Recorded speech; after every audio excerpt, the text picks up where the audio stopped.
Olá, eu sou a Isabela Veloso e acredito que a leitura não tem que ser um ato solitário, e sim uma atividade que ajuda a fazer amizades.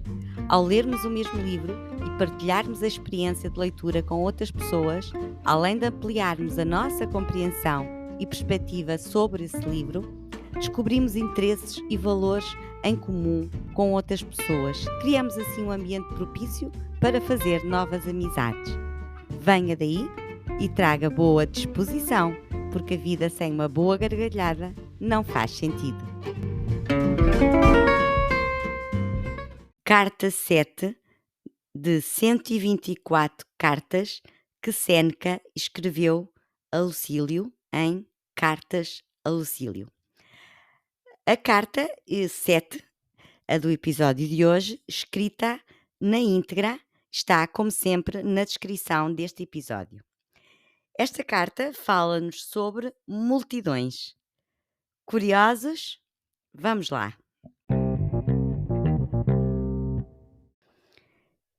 Queres saber qual é a coisa que com maior empenho deves evitar? A multidão. Ainda não estás em estado de frequentá-la em segurança.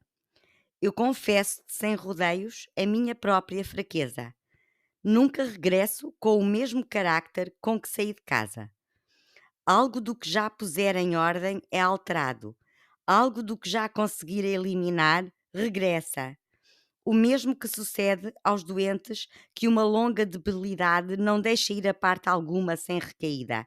Nos acontece a nós, cujo espírito se está refazendo de uma de uma prolongada enfermidade. É-nos prejudicial o convívio com muita gente. Não há ninguém que nos não pegue qualquer vício, nos contagie, nos contamine sem nós darmos por isso. Por isso, quanto maior é a massa a que nos juntamos, tanto maior é o perigo. E nada há tão nocivo aos bons costumes como ficar a assistir a algum espetáculo, pois é pela via do prazer que os vícios se nos insinuam mais facilmente. Pensas tu que eu quero dizer que regresso mais avaro, mais ambicioso, mais propenso ao luxo? Mais do que isso, venho mais cruel e mais desumano de ter estado em contacto com os homens. Fui casualmente assistir ao espetáculo do meio-dia, à espera de encontrar algo de ligeiro, de divertido, algo que descansasse os olhares dos homens da vista do sangue humano. Foi o contrário que encontrei.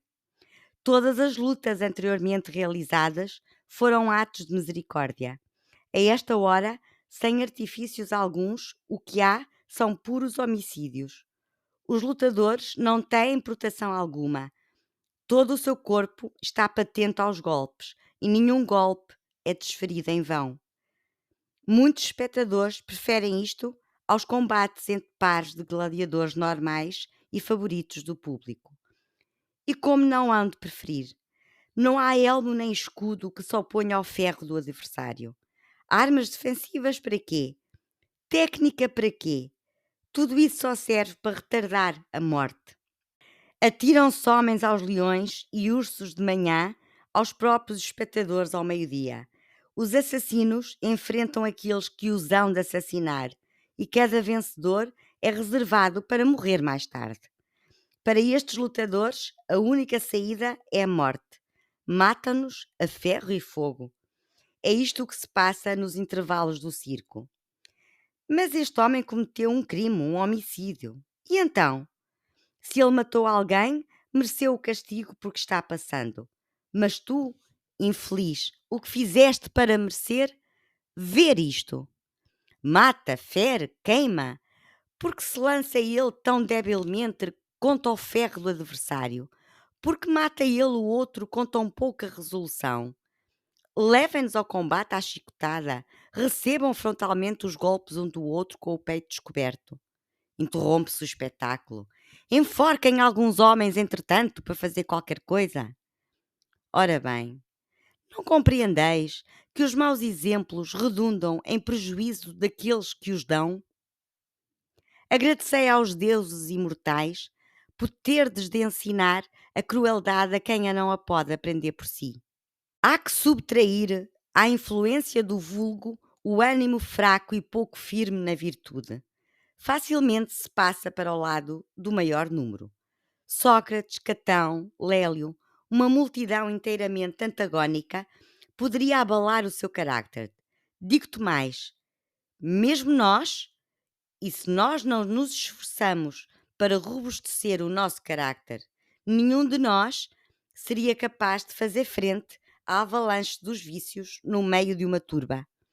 Um só exemplo de luxo ou de avareza basta para provocar muito mal. Um companheiro de mesa de gosto sofisticado acaba por nos tirar a energia e a austeridade. Um vizinho rico excita os nossos desejos. Um amigo perverso propaga a sua peste, por muitos puros e simples que sejamos. Que pensas tu que sucederá àqueles costumes para que nos arrasta à multidão? É forçoso ou que os imites ou que os odeies. Ambas as atitudes, porém, são de evitar. Nem te deves assemelhar aos maus, porque são muitos, nem tornar-te inimigo de muitos, porque são diferentes. Refugia-te em ti próprio quando puderes. Dá-te com aqueles que te possam tornar melhor. Convive com aqueles que tu possas tornar melhores. Há que usar de reciprocidade. Enquanto se ensina, aprende-se também. Por vão desejo de tornares conhecido o teu talento, não deves misturar-te com o público a ponto de desejares fazer leituras ou participares em debates. Aconselhar-te-ia a fazê-lo se tivesses mercadoria adequada a esta gente, mas entre ela não há quem pudesse entender-te. É possível que casualmente apareça um ou outro de cuja formação e educação te devas encarregar até o elevares ao teu nível. Mas então, em proveito de quem estudei eu? Não tenhas receio. Se tiveres estudado em teu proveito, não terás perdido o teu tempo. E para que os meus estudos de hoje não tenham sido só em meu proveito, vou citar-te 3 pensamentos notáveis que encontrei, mais ou menos com o mesmo sentido. Um servirá para pagar o tributo desta carta. Os outros 2 recebe-os como adiantamento. Afirma Demócrito: um só homem vale para mim um povo vale tanto como um só homem. Também tinha razão aquele autor sobre cuja identidade se discute, que ao perguntarem-lhe por que se aplicava com tanto empenho num tratado que seria acessível a tão poucos, respondeu: para mim, basta-me que sejam poucos, basta-me que haja só um leitor, basta que não haja nenhum. Em terceiro lugar, há este dito notável de Epicuro, em carta dirigida a um dos seus companheiros de estudo: eu não escrevi isto para muitos, mas sim para ti. Contemplar-nos um ao outro é espetáculo suficiente. Estes pensamentos, caro Lucílio, tens que interiorizá-los para reprimir o prazer oriundo do aplauso da multidão. Quando muitos te cobrirem de louvores, verifica se ainda tens motivo de agrado ante ti próprio, já que és homem que muitos possam entender. Os teus autênticos bens são apenas do foro íntimo. Adeus.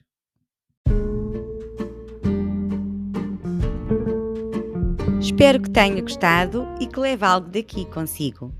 Subscreva o podcast para ser notificado sempre que sair um episódio novo. Boas leituras e encontramo-nos na próxima página.